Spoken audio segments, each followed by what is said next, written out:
This is Radio 4, and now we present A Canticle for Leibowitz, a dramatisation by Donald Campbell of the first two books of Walter M. Miller Jr.'s Hugo Award-winning novel. The time is a future 600 years after a nuclear holocaust. In an abbey in the Utah desert, the monks of the Order of the Blessed Leibowitz struggle to preserve the remnants of humanity's scientific knowledge. Novice Brother Francis is undergoing his Lenten fast in the desert prior to taking his final vows. A Canticle for Leibowitz.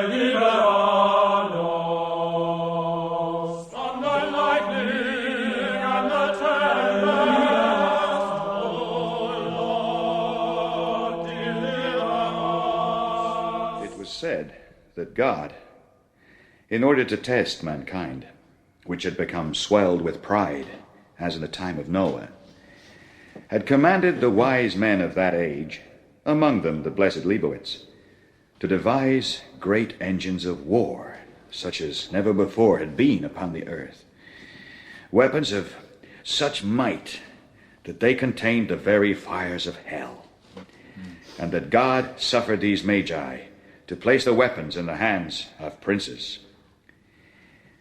Such was the folly of princes, and there followed the flame deluge. After the first unleashing of the hell fire, cities had become puddles of glass, whole nations had vanished from the earth, the land littered with bodies, both men and cattle, and all manner of beasts, together with the birds of the air, all things that flew, all things that swam in the rivers, crept in the grass, or burrowed in holes. The demons of the fallout covered the countryside, and great clouds of wrath engulfed the forests and the fields, withering trees and causing the crops to die. There were great deserts where once life was. Adonai Elohim, King of all, who maketh bread to spring forth from the earth. Who's there? What do you want? Creep up on me, would you? Stay back there, now, or you'll feel the weight of my stick. If it's meat you're after, I'm nothing but gristle. But I'll fight to keep it. Back, now, back, or I... Wait! Look, good simpleton, look at these. Do you understand what they mean? Rosary beads. Oh, I see. One of them. What are you doing out here in the ruins? Well, boy, what's the matter with you? Cat got your tongue? Can't speak? But you just did. Not allowed to. You'll... never mind the sign language, boy. If you won't speak, write it for me. Here, on the rock. Don't look so surprised, boy. I'll understand. Still writing backwards, I see. Penance, solitude, and silence. Now I understand. You're keeping a Lenten vigil, eh? That's the Leibowitz Abbey down yonder, isn't it? I see you've been building a fine burrow for yourself here. Abhage Satanas. Steady, boy, steady. I know that you're not free to have anyone here at this time, but it can't be helped, can it? You've worked hard, made a fine job here. Couldn't have been easy in this heat. I tell you what, though, you'll need a strange shape of rock to fill that gap. See it? See it? There. Et ne nos induces. I know. You're not free to accept help either. I've not offered to change the stones into bread for you yet, have I, eh? Well, then, I'd best be on my way and leave you alone. Tell me, will your brothers at the Abbey let an old man rest a bit in their shade? They'll give you food and water too.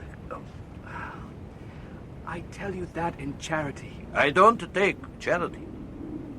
For that, I'll find you a rock to fill that gap before I leave. But you need not. God with you, boy. Too little, O Lord, did I love thee in the time of my youth. Over here. Wherefore I grieve exceedingly in the Boy, time. here's a rock that is likely to fit.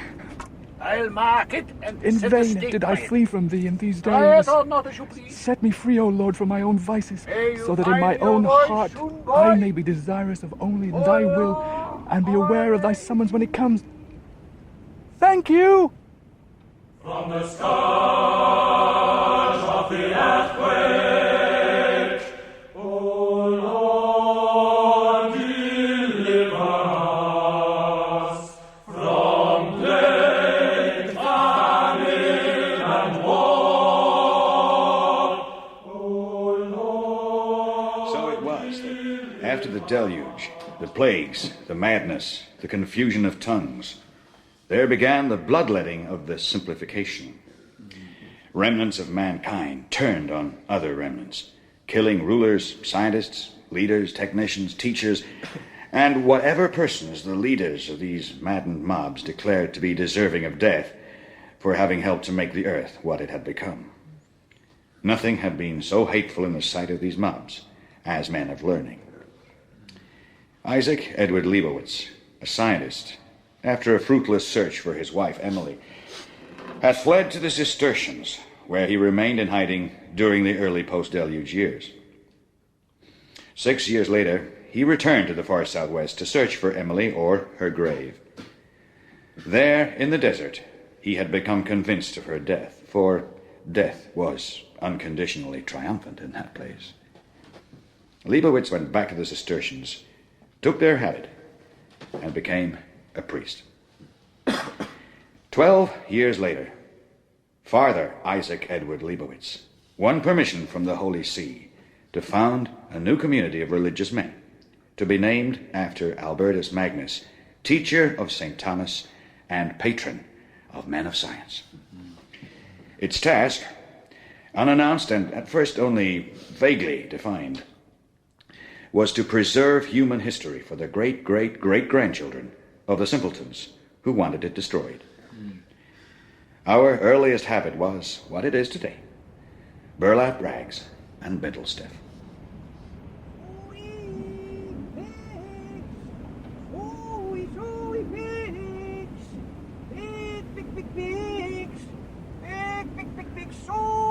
Fingo!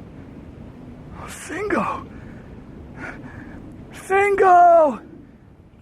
Over here! What the? Francisco? Over here, Fingo! Why, Oh, Francisco. What's happened to you? Oh, here, drink some water. You look like a sick sheep, boy. I mistook you for a pile of bones. Drink. Thank you, Fingo. What happened to you? I found some things that belong to the blessed Leibowitz in an underground shelter. Over there. What? You found what? I met this old man, a pilgrim. At least I thought he was a pilgrim. And I didn't exactly meet him either. He just sort of appeared to me. Appeared? No, not like that, Fingo. I didn't see which direction he came from, that's all. I was building a burrow, and he showed me this rock. But you're not supposed to accept help, Francisco. You're not even supposed to talk to anyone. I couldn't help it, Fingo. Anyway, there was this rock. What rock? The rock the old man showed me. It was to fill a gap in the wall of my burrow. He put its mark on it and went away. When he had gone, I went to fetch it, but when I lifted it up... Yes? I found that it covered the entrance to an underground cave. There was a sign that said, Fallout Survival Shelter. Fallout? There wasn't a fallout there, was there? No, the place is deserted. Go and look if you like. It's just over there. Oh, not me, Francisco. I've heard of fallouts. Oh, fearful demons by all accounts, capable of inflicting the woes of Job on any mortal it attacks.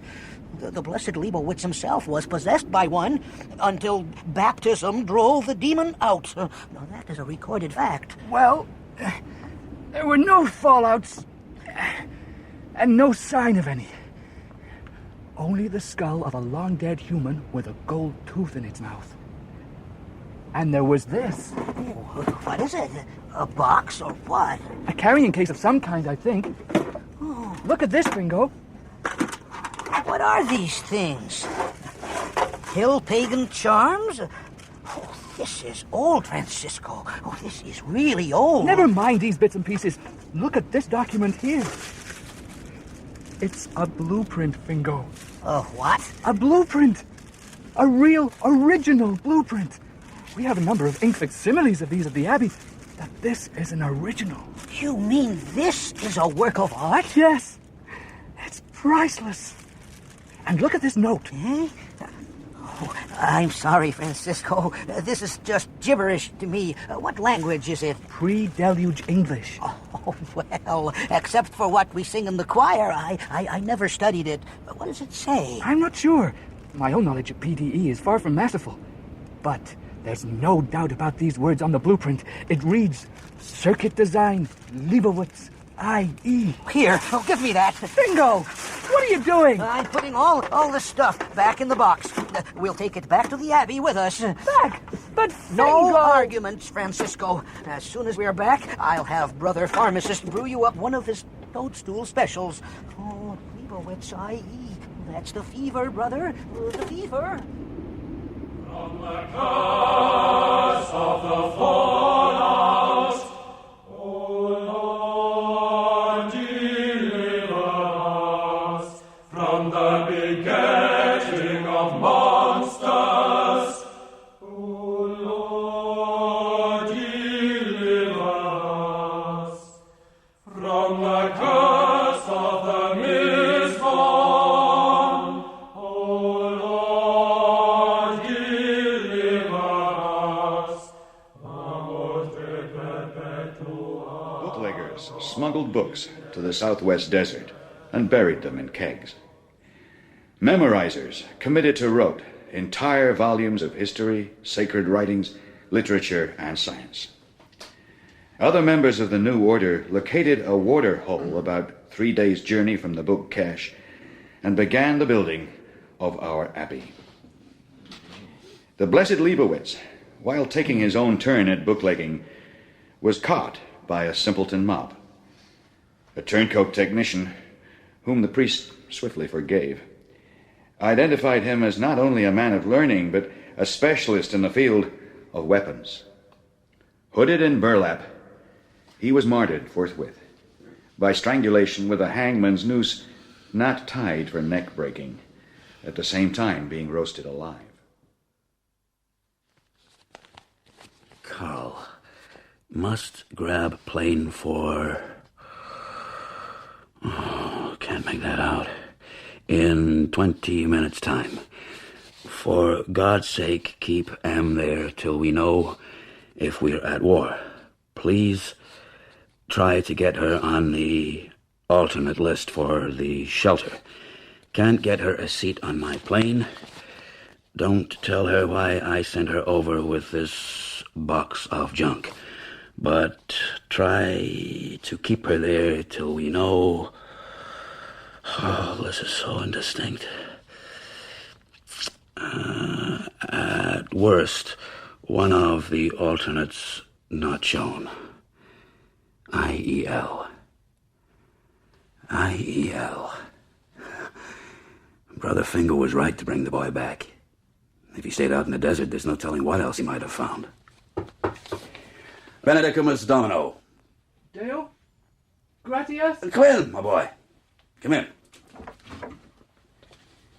The Lord Abbot sent for me. Brother Francis. Do come in and shut the door.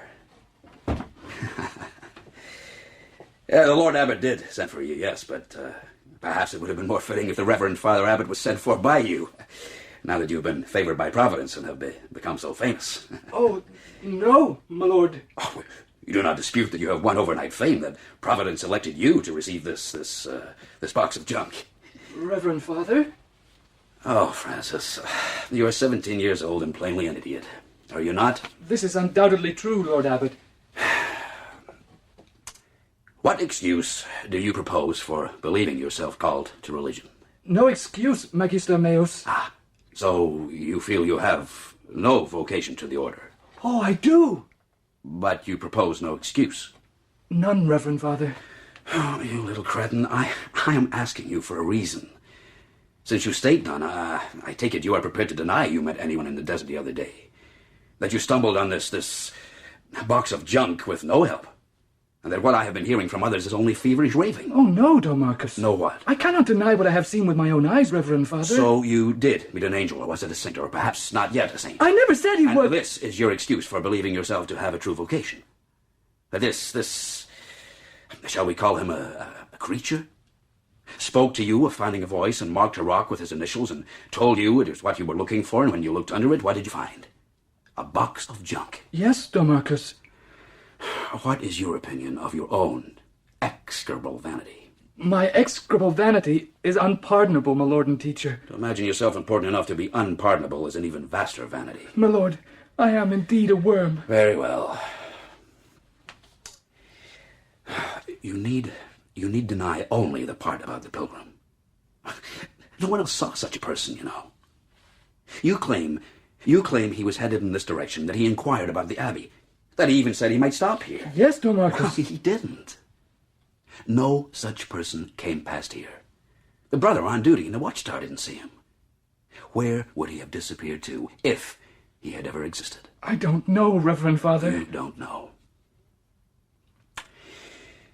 Are you now ready to admit that you imagined the creature? If it were not for the marks he made on yes, the rock... the marks, yes. A copy has been taken of these marks. I have it here. Do you know what these marks mean? No, Reverend Father. I couldn't... Hebrew letters. That is a Lameth, and that is a Tzada. Tzada? Lamed? No, idiot. Hebrew reads right to left. Lameth, Tzada. An L and a TS sound. Let's... Let's... Oh, no! Oh, yes. Now, you put these marks there yourself, didn't you? No, Reverend You didn't Father. think of it yourself, of course, when one of your chums put you up to it. Who was it? No one, Reverend Father. You manufactured this whole business, didn't you? No, Lord Abbot. Brother Francis, will you admit you imagined the old pilgrim? No, my lord. Very well. Do you know what is going to happen to you now? Yes, Reverend Father. Gather up your habit and bend over the desk.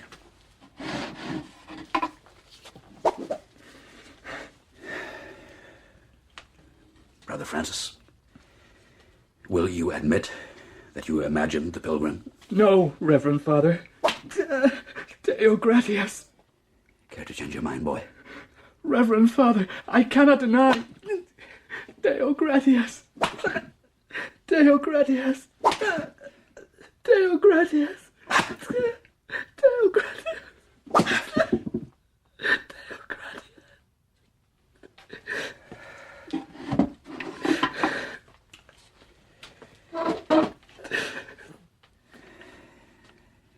Dear Brother Francis, are you quite sure you saw the old man? Certain. Who do you suppose he might have been? Reverend Father. You have convinced me, boy. Worse luck for you. Please, you may sit down. If it's all the same to you, Reverend Father... All right. Stand. Reverend Father. Are you sure, beyond any doubt, that this pilgrim was just an ordinary old man? My lord, you don't suppose Francis, he might... I'm not asking you to suppose. I'm asking you to be flatly certain. Was he or was he not an ordinary flesh and blood person? I think he was flesh and blood, Reverend Father. But not exactly ordinary. In some ways he was extraordinary. Extraordinary? In what ways? Well, he could certainly read. And it is my belief that he knew Scripture. Indeed.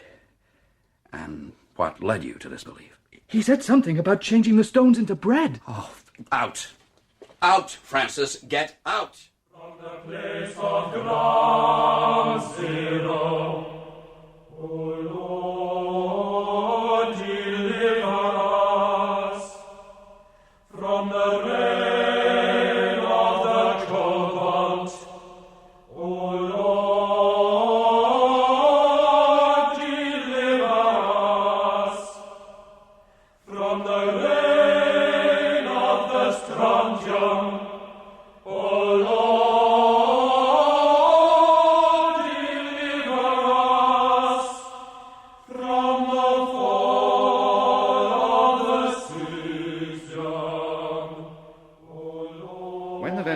Francis Gerard of Utah, by the grace of God, discovered the relics of the blessed Leibowitz in a shelter in the desert, he was 17 years old and a mere novice. The shelter was sealed and the relics dispatched to New Rome for study by the inquisitors of the Curia. 7 years passed, during which time the Venerable Francis remained in the novitiate, spent 7 Lenten vigils in the desert, served in the kitchen, and scrubbed the stone floors of the abbey. Rise, Brother Francis. Reverend Father? Leave this work. An inquisitor has arrived from New Rome. He wants to speak to you about the documents you discovered some years ago. I'm not permitted to discuss the matter, Reverend Father. All right. You said... all right. This isn't official, not yet. They've been studying these documents in New Rome for some time, and they want to verify a few facts, that's all. I would have supposed they consider the matter too trivial to spend time on. Trivial? I think not. We expect the case for the canonization of our founder to be reopened quite soon. The shelter is to be explored by independent witnesses. You're going to open it up again, Reverend Father? No, not I. I sealed the shelter because I did not wish our order to seem too eager, and I'm not going back on that. When New Rome is ready, however, observers will be sent. Then anything that is discovered in the shelter will be safe, and the opposition will not be able to question its authenticity. Opposition, my lord? The Advocatus Diaboli. He's been trying to cast doubt on the early life of the Beatus, pre-deluge.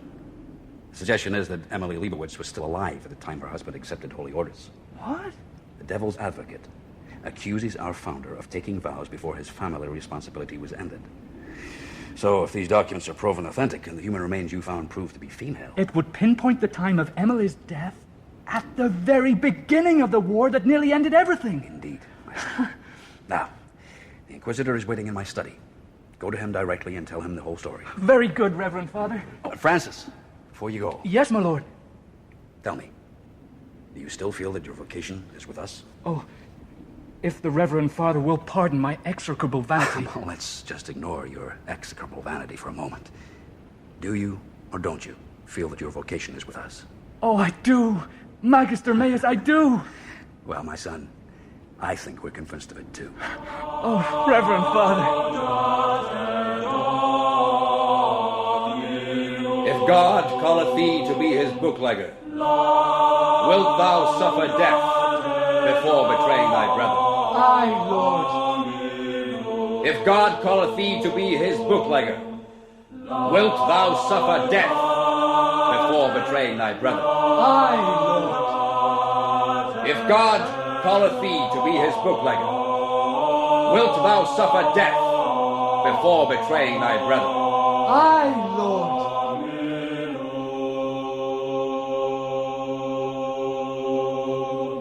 Then arise, brother bookleggers and brother memorizers, and receive the kiss of brotherhood. Brother!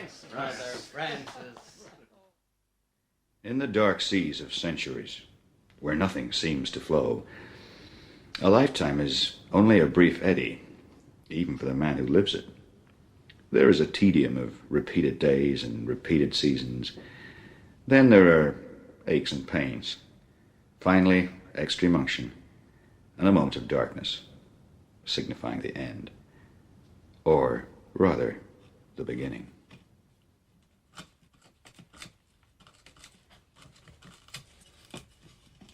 The face is nearly finished, Francisco.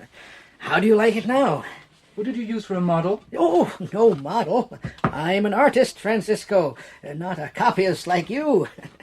I trust in God to guide my hand, and let me draw the face of the Beatus out of the living wood. I know that face, Fingo. I can't get over the feeling that I've seen him before. Not around here, brother. Not in our time. I can't place it, but somehow... You've been taking sketches while I work, haven't you? Yes. I tried to anticipate how it would come out. There you are, then. You just recognize your own sketches, that's all. Maybe, but... How's your own project coming on? The blueprint?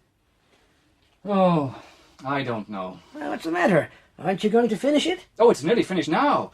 It's a very brief project. What's the problem, then? Well, when the documents were returned from New Rome some years ago, I thought it would be a good idea to make a copy of the blueprint. They fade eventually, you know, and it had been handled a lot in the light by the Dominicans. Brother Horner who was in charge of the copy room at the time, allowed me to spend a few hours a week on it. That was 5 years ago. And now you're nearly finished. Yes, but... oh, I don't know.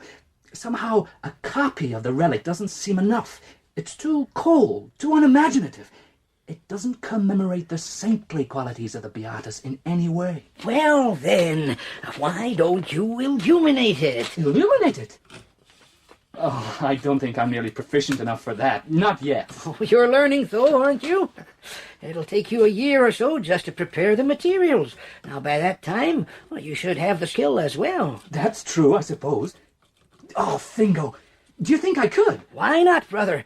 What have you to lose? I'll have to find some lambskin. The best available, Francisco. The very best. And be choosy. It'll take me months of spare time to cure it, and stretch it, and stone it, and bleach it. And even then, you'll have to store it away for many more months until it's ready. In the meantime, I can search the memorabilia for clues to the meaning of the image. Oh, Francisco, don't be so concerned with meaning, boy. Trust in God, brother, as I do, and put some art into the matter.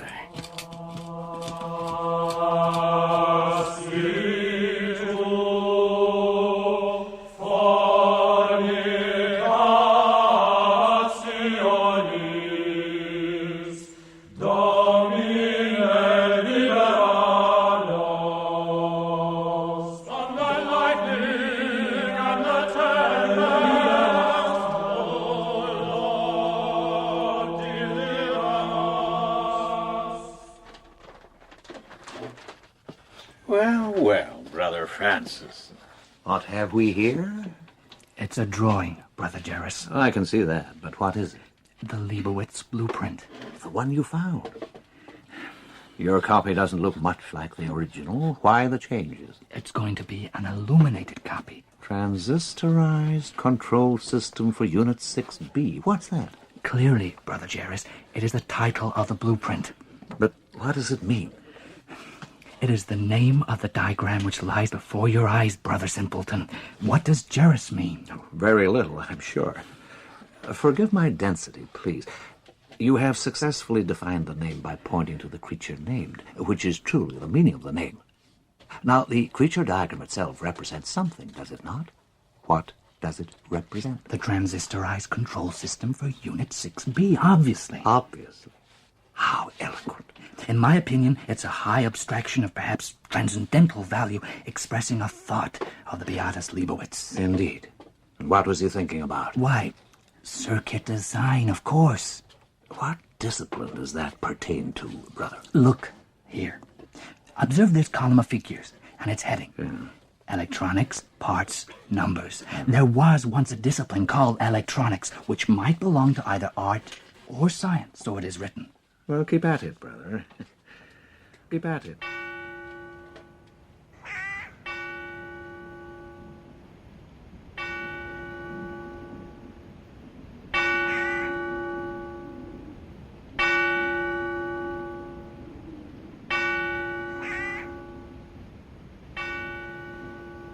The years flowed smoothly by, seaming the faces of the young and adding grey to their temples.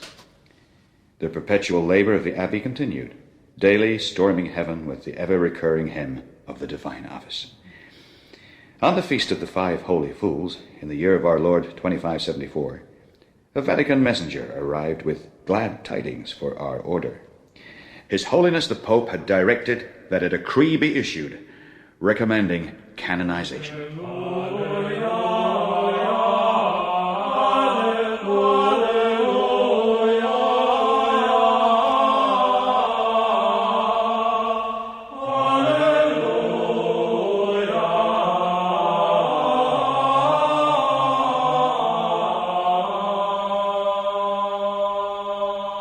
Drink this, Reverend Father. Thank you, my son. Tell me, Francis, have you ever thought about death? Frequently, my Lord Abbot. You prayed to St. Joseph that your death will not be an unhappy one. Often, Reverend Father. His Holiness has invited us to Rome for the canonization of our founder, but Brother Pharmacist forbids me to travel. And it would not be well for Father Prior to be absent while I am ill, so, Brother Francis, you must go alone. Very well, Magister It Muse. will be a long and difficult journey for you, my son, and inevitably you will be robbed. Take an ass with you. Sometimes these robbers will be satisfied with the theft of an animal. As an added precaution. Yes, Reverend Father? Wear a black patch on one of your eyes. These peasants are a superstitious lot and can often be routed by the merest hint of the evil eye. I'll remember, Lord Abbot. You're probably getting more credit than you deserve for the fact that the date of Emily Leibowitz's death has been conclusively established. Thank God for that, Francis. But claim no more. We are sending the original Leibowitz relic with you to the Vatican, but I suggest you also take your illuminated commemoration as a personal gift to the Holy Father. Oh, my Lord and teacher. Oh, bless you, Brother Francis. You've always been a good simpleton. Now, off you go, and pack your bindle stiff. Come on, girl. Come on now. That's the worst of it over.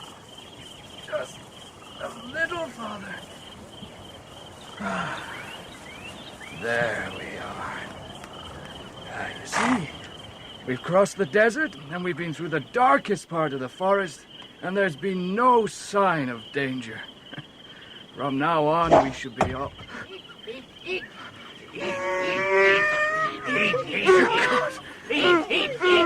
Monsters! Mistborn monsters! Stand back! Look!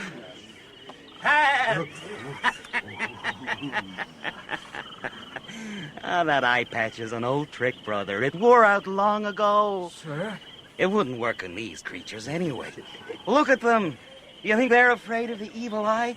They were conceived in evil, have lived in evil, and will die in evil. Still, they have immortal souls. So said your Pope Leo. And that's why they call them Pope's children. What about you, sir? You're not... Well, I have 6 fingers on each hand, but you're right. I'm not a mutant.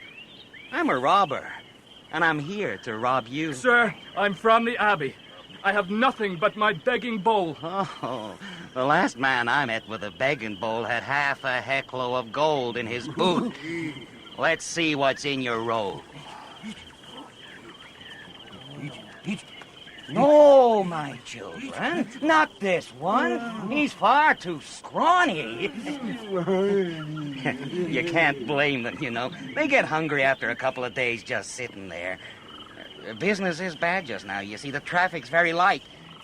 What's this here? Only documents of value to know and accept the owner. I'll decide about that. Ooh, what a pretty. Now, wouldn't a woman like that hang on the cabin wall? There's gold there, isn't there? Worth nothing to speak of. Please, What sir. is it? A charm? Oh, I see. These 2 papers. One is the ghost of the other. What magic is this? What's it called? Transistorized control system for Unit 6B. Huh? Well, whatever it is, I'm having it. You can keep all the rest, but I'm having this. Please, sir. It took me 15 years to make that. 15 years for this? So that's what you do in the Jesus Abbey. Mary, Joseph, for the love of God, 15 sir. years for this woman's work. I'll tell you what. If you want your pretty paper, I'll let you buy it back. Buy it? 2 hectares of gold. That's the ransom. And don't tell me you're poor. If you want it badly enough, you'll get the money. The other document... Yeah, this one? That's nothing. Not even pretty. Here, take it. It's no use to me. Thank you, sir. You want to eat, my children? There goes his donkey. Run, run, run, run, run, run. 2 hectares of gold, brother. Don't forget, bring it here anytime. And you'll get your pretty paper back. Heaven be praised. The Lord in his infinite wisdom has caused the robber to fall into error. 15 years of my pride and vanity have been taken away, but I have been left with a blessed relic of the holy Saint Leibowitz.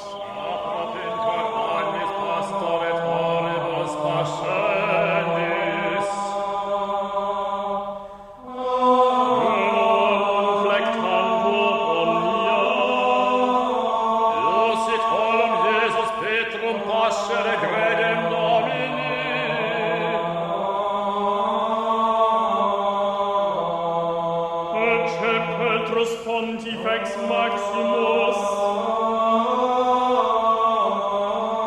Gaudeat igitur populis Christi et gratias agat Domino Lambda cemimora Spiritus Sancto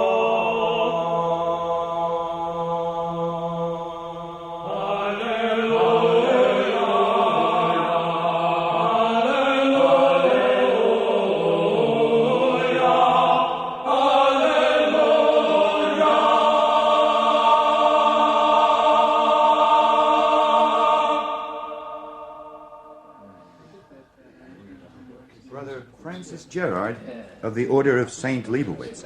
Holy Father. Welcome to New Rome, Brother Francis. An account of your journey has reached our ears, my son, and our heart was deeply grieved when we heard of your misfortune. It was really of no importance, Holy Father. I mean, it was important, but... Be not troubled, Brother Francis. We know that you had brought a gift for us and that it was stolen from you. But your presence here is gift enough for us. Long have we cherished the hope of greeting you in person. For the brothers of St. Leibowitz, we have always felt a most fervent affection. Without the work of your abbey, the world's amnesia might well be total. Thank you, Holy Father. May I present you with this relic of St. Leibowitz? It is the original blueprint I found in the shelter. But I thought... The highwayman was kind enough to leave it in my keeping, Holy Father. And why did he do that, my son? He mistook it for a copy of the Illumination, Holy Father. And you did not correct his error? I'm ashamed to admit, I did not, Holy Father. So then, the bandit thought your work was the treasure itself, huh? Even a robber can have a keen eye for art, yes? It was nothing, Holy Father. I only regret that I wasted 15 years in the making of it. Wasted, Brother Francis.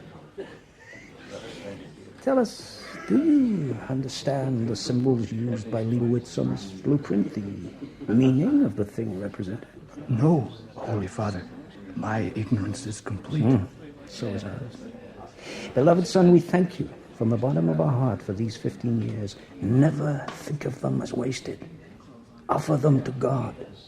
Someday the meaning of the original may be discovered and may prove important. We'll have you to thank for that. After all, if the robber had not been misled by the beauty of your commemoration, he might have taken the original, might he not? I must admit that possibility, Holy Father. So, to you, Brother Francis, we shall give a special token of our appreciation. Take this purse of gold. It contains the sum of 2 hectares. Huh? We trust you will know best how to use it. Oh, yes, Holy Father. Thank you, Holy Father. Thank you. Alleluia. Alleluia.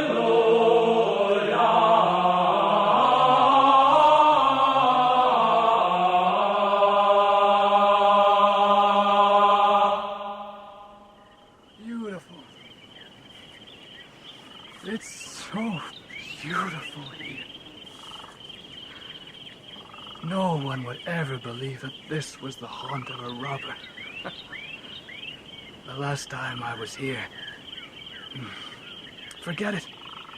When the robber comes, I'll give him the ransom and get my illumination back. Not that I care whether he comes today or tomorrow. I'm so happy. I could sit here forever, watching the buzzards wheeling in the sky. What's that? Looks like someone's coming now. Out of the desert. It's not... No. It's not the robber. It's a pilgrim, I think. Dressed in burlap with a bindle stiff. He looks familiar. He looks so familiar. Oh, my eyes must be deceiving me. It couldn't be. Surely it couldn't be after so many years. Eat! Get up from there!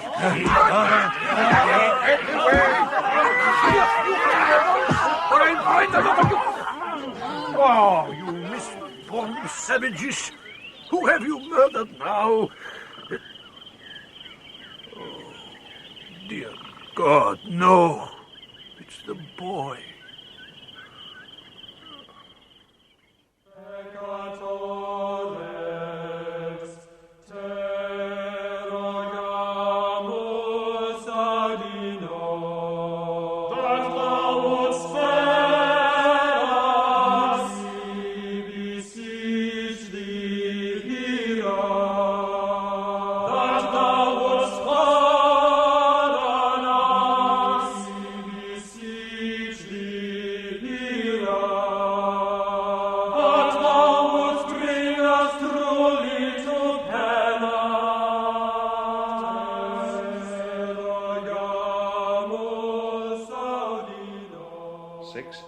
Years have gone by since then.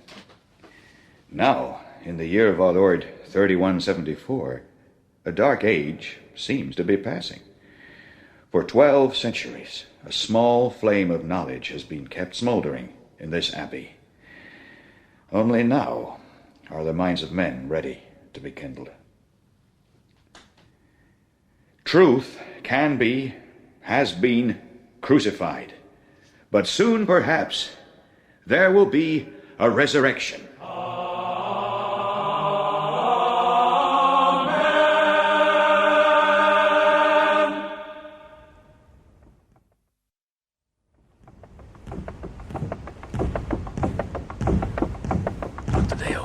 Why can't we drink water? While we are here, Jossard, we must conform to the customs of these people. There's such a thing as too much conformity.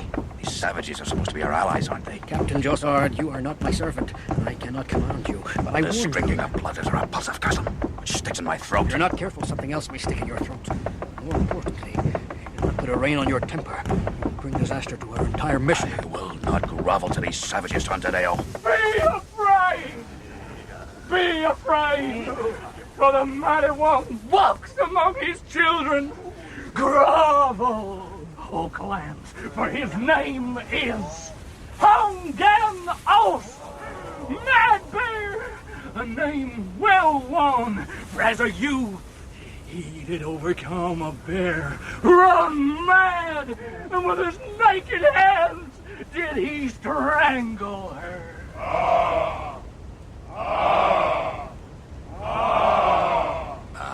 Careful, Jossard. Tell me, Mad Bear, how is it that your people drink no water? Is it because your gods object? Who can tell what the gods drink, Grass Eater? Water is for cattle and farmers, milk is for children, and blood is for men. Should it be otherwise? Mighty Chief, my comrade here has just been remarking on the manliness and health of your people. He believes that your diet is responsible for this. Mad Bear, I have a request to make of your greatness. Tomorrow, we shall continue our journey to the west. If some of your warriors could accompany our party, we would be honored. You wish an escort? For what purpose? Some of your people disapprove of our presence here, while your hospitality has been... They are afraid of the lesser clans. They fear being ambushed as soon as they leave my tents. They eat grass and are afraid of a fight. How does he dare? Jossard, fear not, Outlander. Real men shall accompany you. But tell me this. What is it you go to seek in the western dryland? Nothing grows there that even cattle will eat. We seek no new land, but the skills of an ancient sorcerer. An ancient sorcery in the West? I know of no magicians there, unless you mean the dark-robed ones. These are the ones we seek. Ah, what magic do they have? Their messengers can be captured so easily that it is no real sport, although they do endure torture well. What can you learn from them? It is said that writings, incantations of great power, are hoarded at one of their abodes. If this is true, the dark-robed ones don't know how to use them, but we hope to master them for ourselves. Will these dark robes permit you to observe their secrets? They don't dare hide them any longer. We could take them if we had to. A brave save. You grass-eaters are clearly braver among your own kind than you are among real men. Ah! Old woman! Pour these outlanders another cup of red!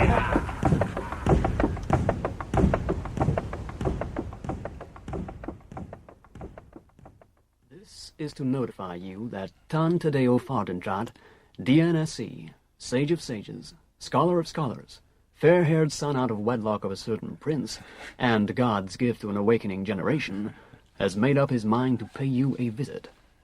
He will be arriving at the Feast of the Assumption, if he manages to evade bandit groups along the way, bringing with him his misgivings and a small party of armed cavalry, courtesy of Hannigan II, whose corpulent person is even now hovering over me as I write.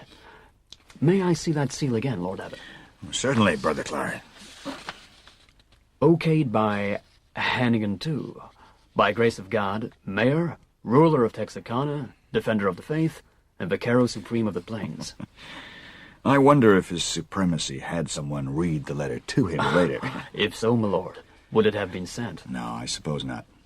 But read on, Brother Claret. The next part is most interesting. Let me caution you about this person, Tantadeo. Treat him with your customary charity, but trust him not. He is quite brilliant, but a secular scholar and a political captive of the state. Furthermore, he is rather anti-clerical, I think, or possibly only anti-monastic. On the other hand, the dictates of charity and justice insist that I recommend him to you as a well-meaning man, or at least as an unmalicious child, like most of these educated and gentlemanly pagans. He will behave if you are firm. But be careful, my friend. He has a mind like a loaded musket, and it can go off in any direction.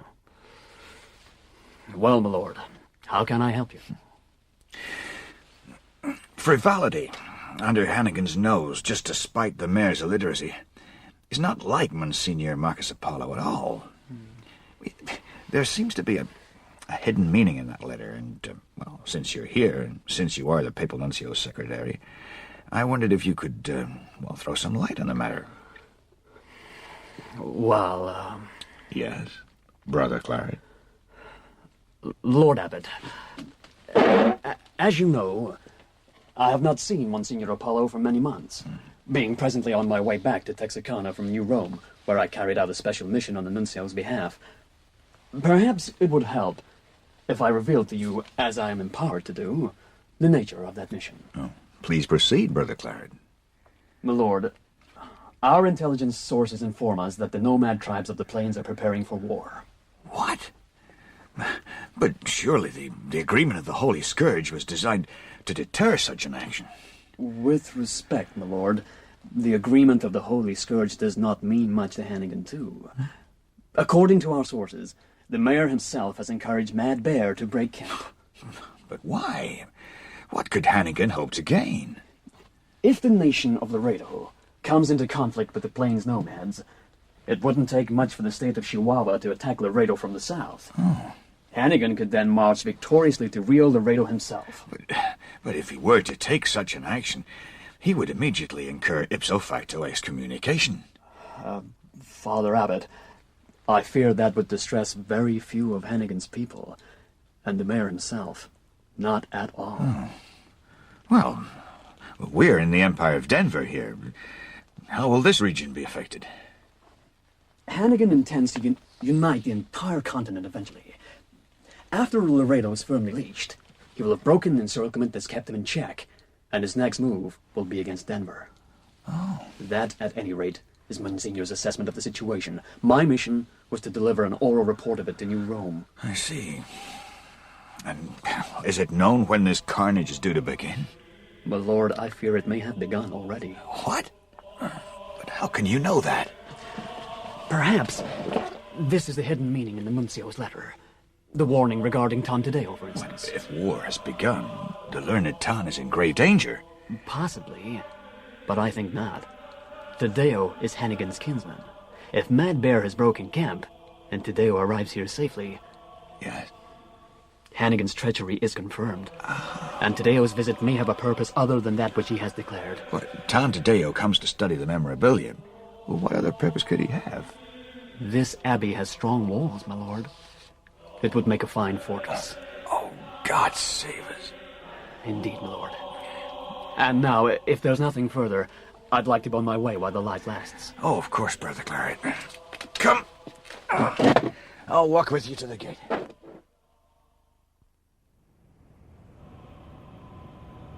Farewell, Brother Claret. Travel safely. Thank you for your hospitality, Lord Abbot. Farewell.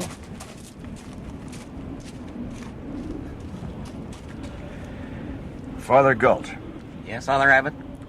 Have you heard anything of old Benjamin lately? Oh, no, my lord. There's a wisp of smoke up there on the mountain, though, so I guess he's still alive. We shouldn't have to guess. I'm going to ride over there tomorrow to see him. Better be careful, Domney. They say he throws rocks at climbers. But I haven't seen him for 5 years, and I'm ashamed of that, Father Galt. I'll leave in the morning. Very well, Reverend Father. I'll make the necessary preparations. Good. Is there anything else? Oh, yes. We're expecting a visitor soon.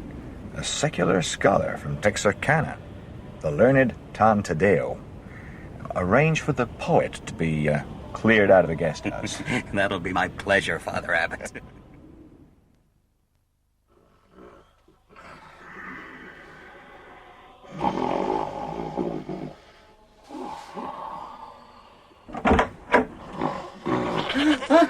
Where on earth did that animal come from? Oh, no. Poet! Poet! Wake up! Wake up! What's that? Oh, my dear Father God. Did you get out of bed, Poet? You're moving out of here. Moving? When? Now, dump your possessions in the hall. Sleep in the stable boy's cell if you must, but come back here in the morning and scrub this place out. But Father God... The stench in here is foul. The sooner you're out of here, the better. But what is the hurry, Father? We need these rooms for an important visitor. Tantadeo of Texarkana. Well, as you wish. Actually, I was planning to leave anyway. Were you? Only my book isn't finished yet. What book? Get your things out of here, including your glass eye. Careful with that, Father. I lost it once and my behavior was quite shameful until I found it again. Your behavior is always shameful, Poet, with or without your so-called removable conscience.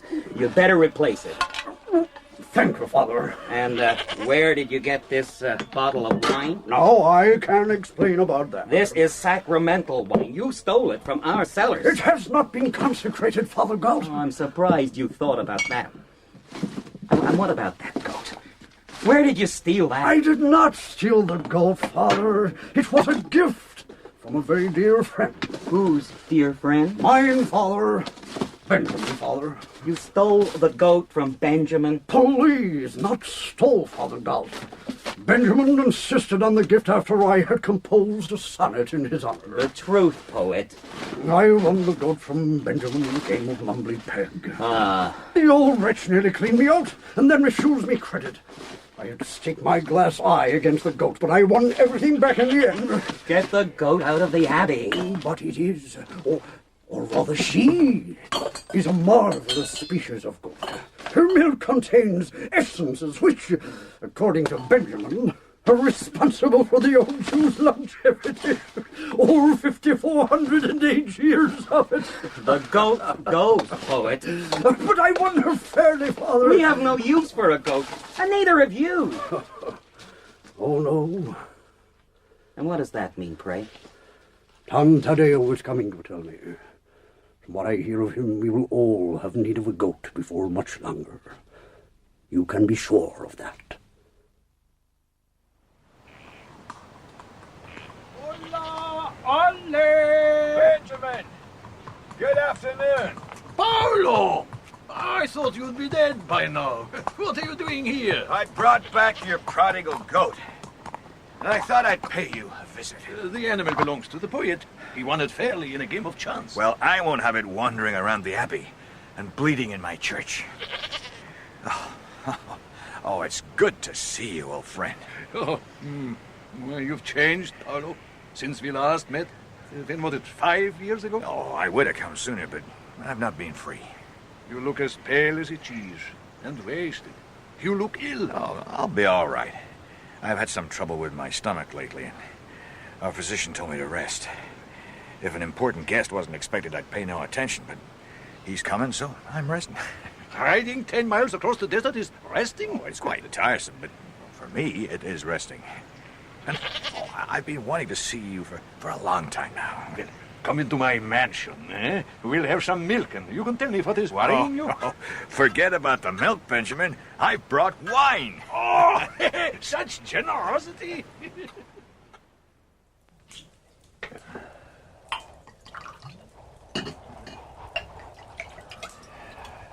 Long life, Paolo. Long life.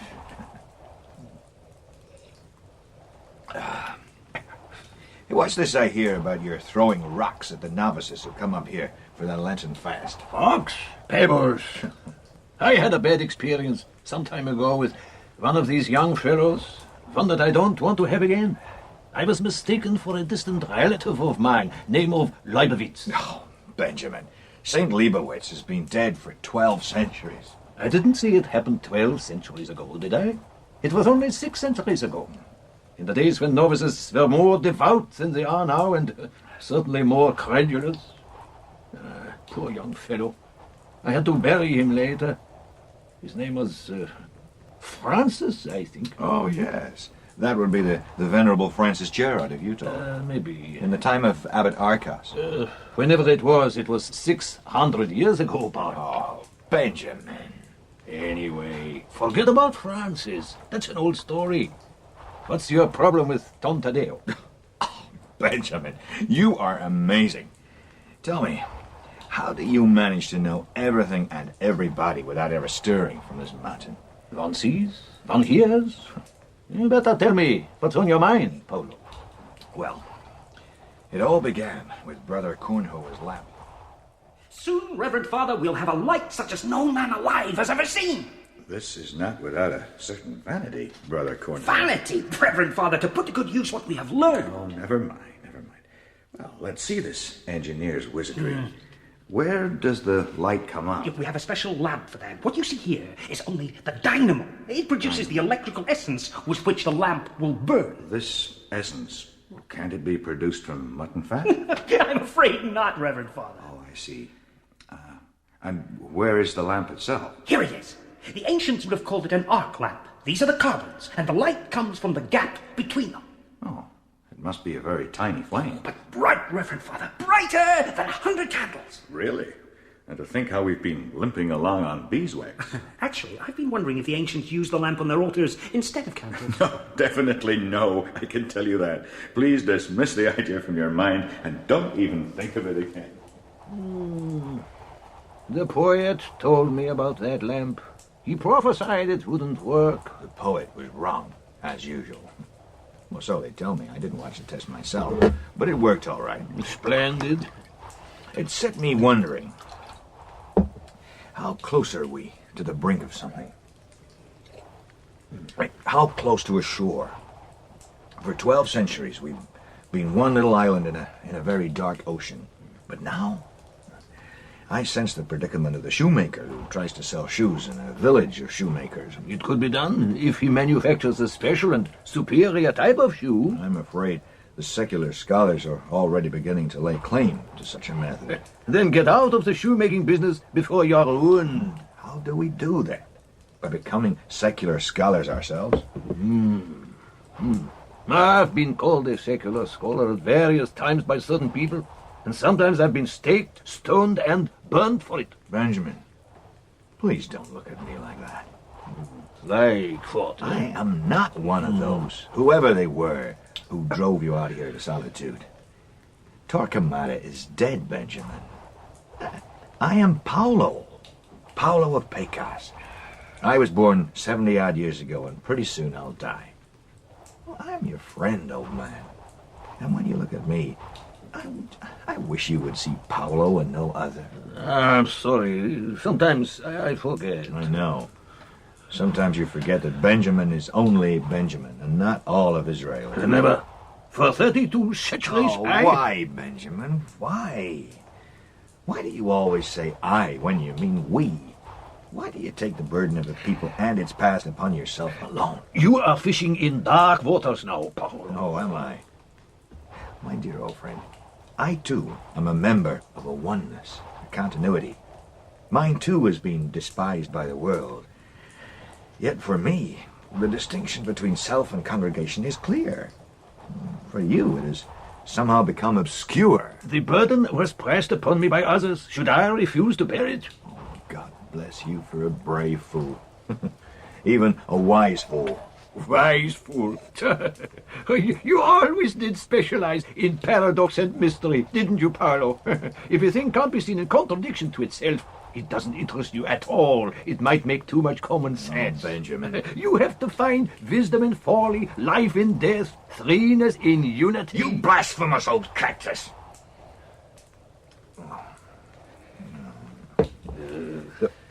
Please tell me, what do you think about Tantadeo and, well, whatever's brewing? I ask the opinion of a poor old anchorite. Because, Benjamin Eleazar Bar Joshua, if all these years of waiting for the one who isn't coming haven't taught you wisdom, well, at least they've made you shrewd. Insult me, rail at me, bait me, persecute me. And all you'll say is,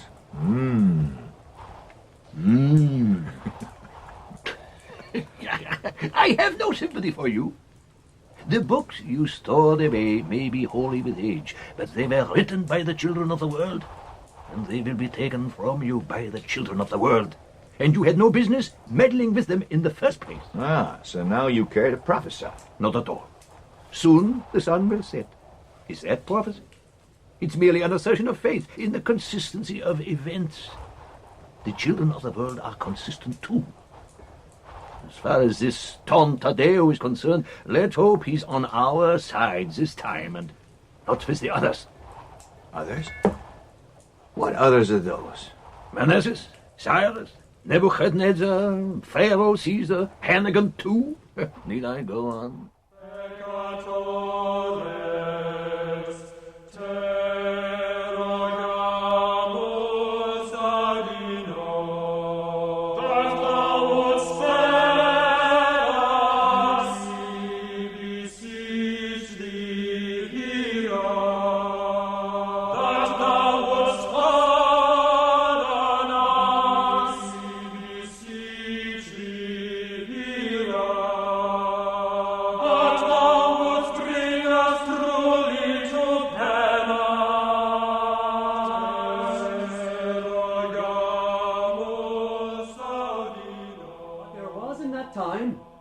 Whose name was Leibowitz, who, in his youth, like the holy Augustine, had loved the wisdom of the world more than the wisdom of God. But now, seeing that great knowledge, while good, had not served the world, he turned in penance to the Lord. Enough, brother. And that is your only account of it? Oh, there are several versions, Tantadeo. They differ in minor details. I doubt if a single completely accurate account of a flame deluge exists anywhere. Fascinating. Of course, I've heard similar legends. It's obvious that something quite hideous came to pass. But tell me, when may I begin to examine the what do you call it? The memorabilia. The memorabilia, of course. Would tomorrow be too soon? You may begin at once, if you like. Feel free to come and go as you please. Thank you, Don Paolo. I think I'd like to begin with that fellow who wrote to me, Kornhoer. Ah, Brother Kornhoer and his miraculous lamp. A lamp? Intriguing. Principio Deus, Calum et terram creavit, faculus autem erat mundus, cum tenebris in superficie profundorum, ortis est Dei spiritus supra aquas, gracias creatori spiritui, et lux ergo factum est, et secrevit lucem a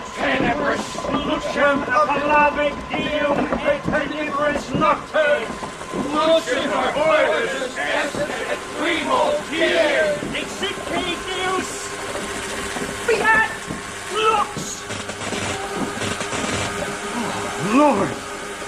I had not known. Bright as 1,000 torches. Incredible. Unthinkable. Impossible.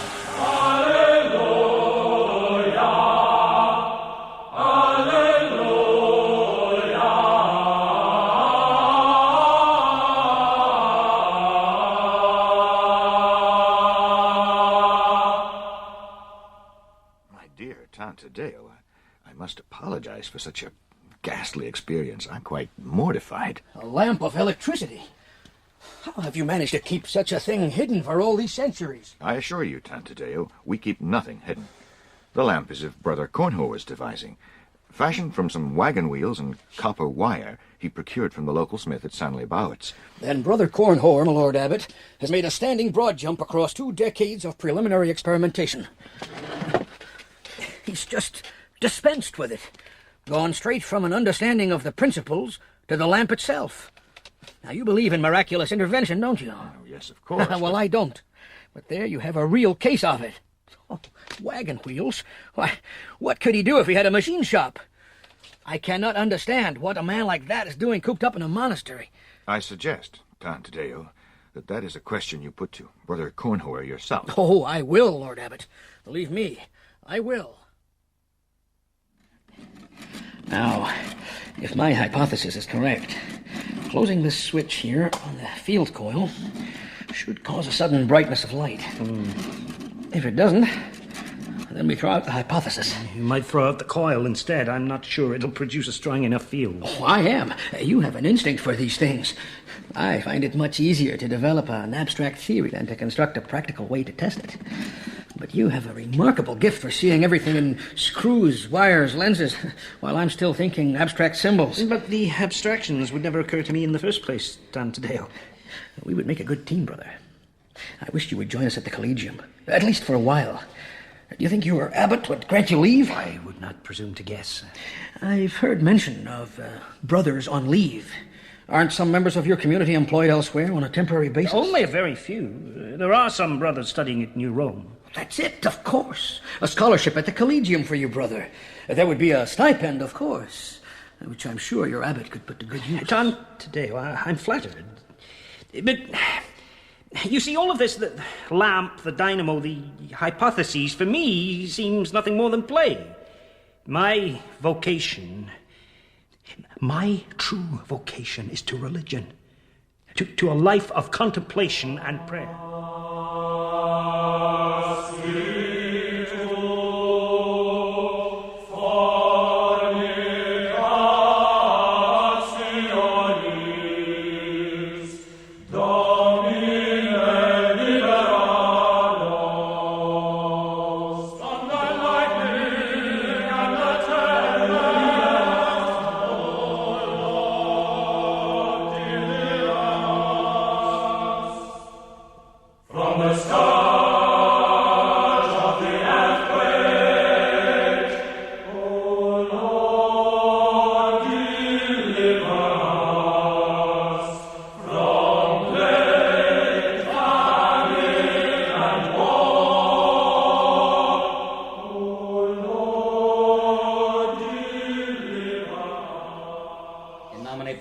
Filius et Spiritus Sancti. Amen.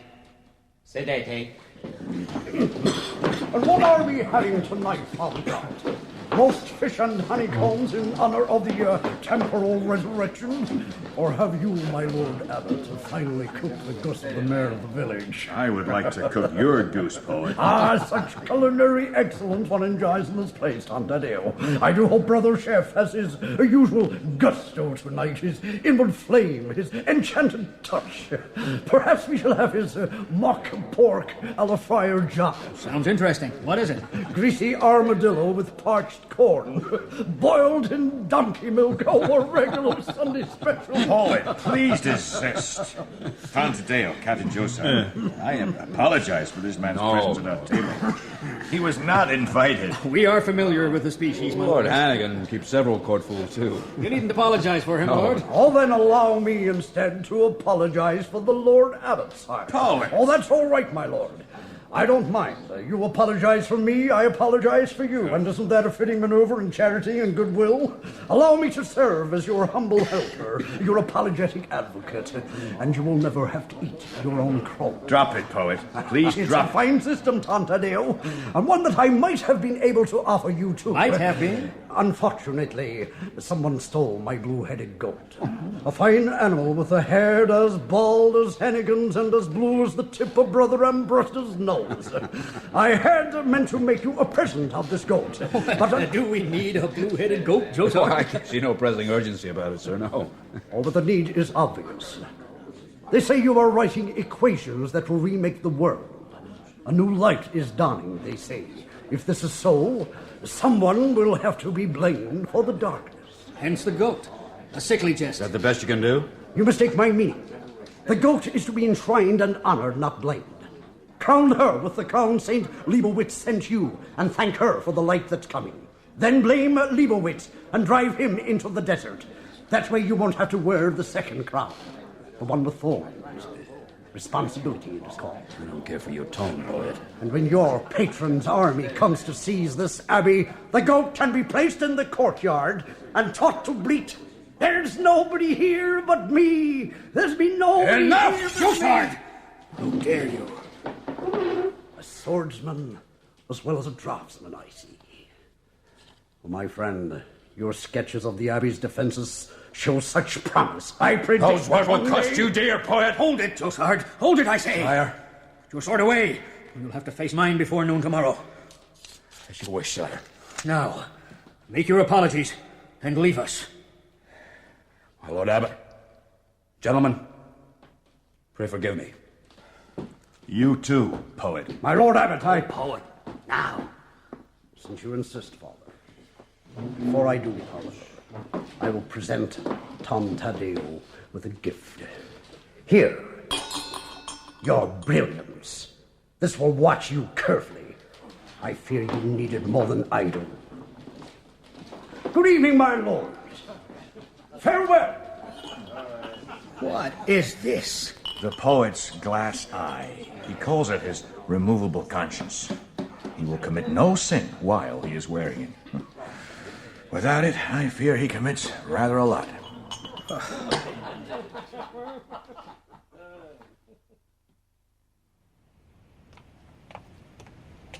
Who goes there? That's what you say to those who are trying to get in, brother, not the ones who are trying to get out. Poet, what are you doing here? All packed, too. What does it look like? You're not leaving, are you? I'm afraid so, my friend. It's all getting a bit too unhealthy around here for me. Open the side entrance for me, will you? Of course. We'll be sorry to see you go, Poet. In spite of everything. What's that? Listen. There's someone out there. It sounds like he's in pain, too. Open the door, quickly. Sanctuary. St. Leibowitz. Sanctuary. Brother Clark. In addition to these studies, my colleague at the Collegium, Ton Mau Ma, is heading a project which seeks further information about the origin of the human species. We have located one pre-diluvian fragment which suggests a very revolutionary concept. If I interpret this correctly, man was not created until shortly before the fall of the last civilization. What? Then where did civilization come from? Not from humanity. It was developed by a preceding race which became extinct during the flame deluge. But Holy Scripture goes back thousands of years before that. You are proposing that we are not the descendants of Adam? Not related to historical humanity? It's only conjecture, but it would account for much. And absolve of much, too, would it not? Man's rebellion against his makers was, no doubt, merely justifiable tyrannicide against the infinitely wicked sons of Adam. I didn't say that. To the image of God he created them. Freedom Male to speculate is necessary and the Lord God for the advancement of science. Put him into the paradise if you would have us hampered by blind adherence, unreasoned dogma, then you would prefer to leave the world in the same black ignorance and superstition you claim your order has struggled against, nor would we ever overcome famine, disease, or misbirth, or make the world one bit better than it has been for centuries. Tantadeo, the world never was any better. It never will be any better. It will only be richer or poorer, sadder but not wiser, now, always, and forever, until the very last day. Amen.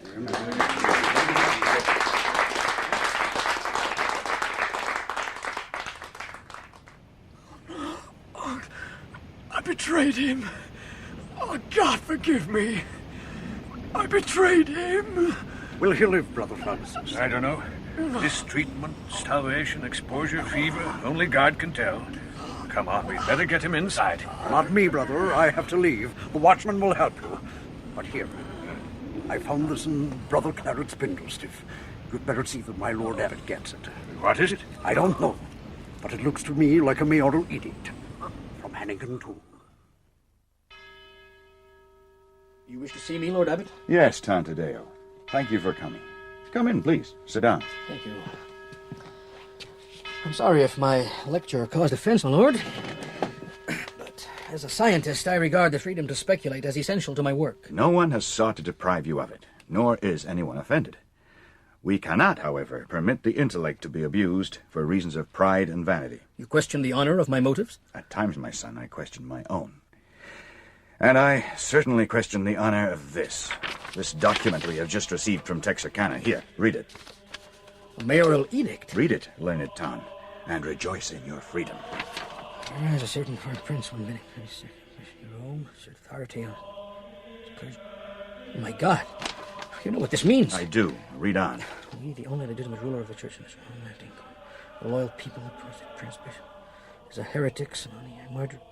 Lord Abbot, someone should have warned New Rome against making idle threats. New Rome does not make idle threats. When did you receive this intelligence? Just this evening. One of our brothers on leave, Brother Claret, brought it across the plains. The journey, I fear, has cost him his life. Claret, secretary to the papal nuncio, Father Marcus Apollo. That is correct. Father Apollo himself has been crucified. Are you surprised? Hannigan is not above crucifying your entire order. In such an event, Tantadeo, some new martyrs will attain heaven. Let's be frank with each other, Father. I can't fight the prince who makes my work possible, no matter what I think of his policies. Personally, I condemn Hannigan's actions. But if he extends his lands, the Collegium may incidentally benefit. If the Collegium prospers, mankind will profit from our work. Those who survive, perhaps. Well, that's always true in any event. Not at all. 12 centuries ago, not even the survivors profited. But must we start down that road again? What are you suggesting? That we dissolve the Collegium, move it to the desert, and somehow, with no gold or silver of our own, revive an experimental theoretical science slowly, without telling anyone what we're doing? Save it all up for the day when man is good and pure and holy and wise? That is not what I meant. I know very well what you mean, Father. Keep science cloistered. Don't try to apply it. Don't try to do anything with it until men are holy. Well, it won't work. You've been doing that in this abbey for generations. We haven't withheld anything. No, you've sat on it, kept it quiet, told no one about it, and you have done absolutely nothing with it. I can see that your misunderstanding of our position is basic. Look, Tantadeo, look at the statue of our founder that stands in that courtyard. Isaac Edward Leibowitz. He was a scientist like yourself before the world went mad and he ran for sanctuary. He died for our sake. When they drenched him with fuel oil, legend says he asked them for a cup of it. He blessed that cup, and some say that the oil changed to wine as he did so. And then he drank it before they hung him and set him on fire. Shall I read you a list of our martyrs? Shall I name all the battles we have fought to keep these records intact? All the monks blinded in the copy room for your sake? Oh, what an irony. These records should be placed in competent hands before... Yes, Tantadeo? Before what? Would you please clarify that remark? I spoke in the heat of the moment, Reverend Father. I retract these words. I didn't mean them. I accept your retraction. But when your kinsman is told what a fine military garrison this abbey would make, be sure for his own sake that he is told this too. In the past, when our altars or the memorabilia have been threatened, our predecessors did not hesitate to resist with the sword. Now then, when do you wish to leave? The morning will be soon enough. Very well. I'll arrange for provisions to be made ready for your journey. Well, Reverend Father, It's time to leave. Aren't you worried about the fighting on the plains? We're to camp at a butte about a week's ride to the east. It's been arranged for a group of nomads to meet us there. I do hope that their political allegiance hasn't been reversed since these arrangements were made. We'll take that chance. Before leaving, I thought it only proper to give you this. What is it? The study Josard was making of your fortifications. Sketches, calculations, everything. I suggest you burn everything immediately. Tantadeo, give me your hand. Gladly, Reverend Father. Oh, when you get back to the Collegium, deliver this message to your colleagues. Just say that anyone who wishes to study here will be made welcome. When the time comes, as it surely will, not only priests, but scientists too will require sanctuary. And our walls are thick out here. When I see Hannigan, I can promise no intercession on your behalf. I know. Because I still believe that what you have here should be open to the whole world. It is, it was, it always will be. Farewell, my Lord Abbot. Tantadeo, farewell. God with you, my son. Nunc dimittis servum tuum, Domine.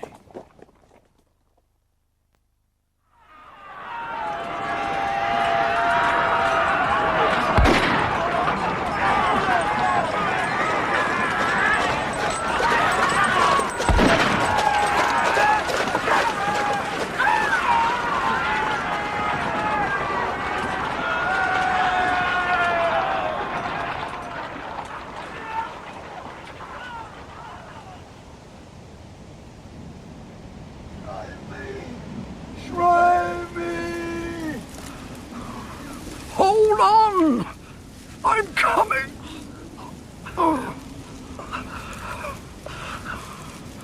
Hotter than hell down here, isn't it? Father! I know you, don't I? Are you the soldier who threatened me back at the Abbey? Captain Josard? Please, Father. Please. You're not looking well, Captain. You've turned a chalky shade of green. Drive me. Drive me. How can I drive you? I am the man who killed you, aren't I? Stabbed you 3 times with this knife. Oh, God. I'm dying. You certainly are, Captain. And so am I. Oh, it's fun. I always suspected Providence of plotting the worst for me when the time came. I expected to rot away slowly and not very fragrantly. A blubbering leprous lump, cravenly penitential, but impenitent until the last. Father, please try me. Still with us, are you? Very well, my son. Crush yourself and make your confession. Bless me, Father, for I have sinned. Ego te absolvo, fili. That's you well and truly shriven, and the buzzards can have you. They can have us both, once I finish the contents of your water bottle. There's enough for a couple of drinks at least. Oh, Jesus, this hurts. I can't understand why I did that, Captain. I mean, it wasn't my fault. And I'm not even wearing my eyeball. If you'd just cut the woman down with your saber and rode off, I'd never have been involved. But you kept hacking and hacking. Oh, God, don't tell me I have to die because of a dull saber.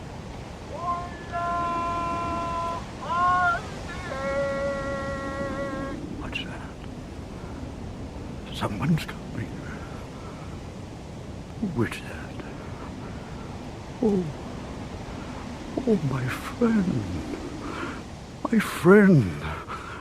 What a joy to see you again, in your burlap robe and your bingle stiff.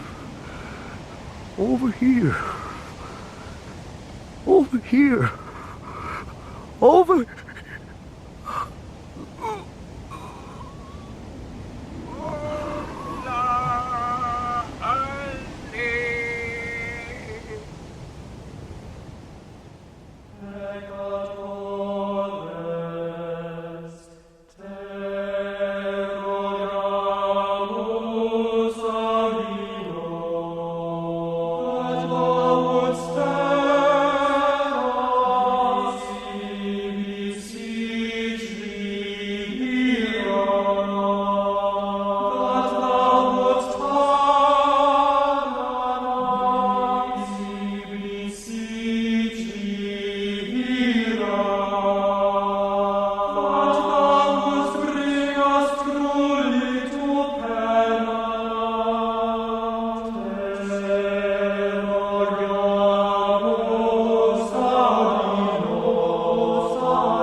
In A Canticle for Leibowitz by Walter M. Miller, Jr., the part of Don Paolo was played by Michael Mackenzie, Eleazar by John Shedden, Francis, Andrew Price, Taddeo, Bill Riddoch, Arcus, Alexander Morton, Galt, Gordon Fulton, Cornhoer, Alec Heggie, Claret, Robert Carlyle, and Poet, Charles Kearney.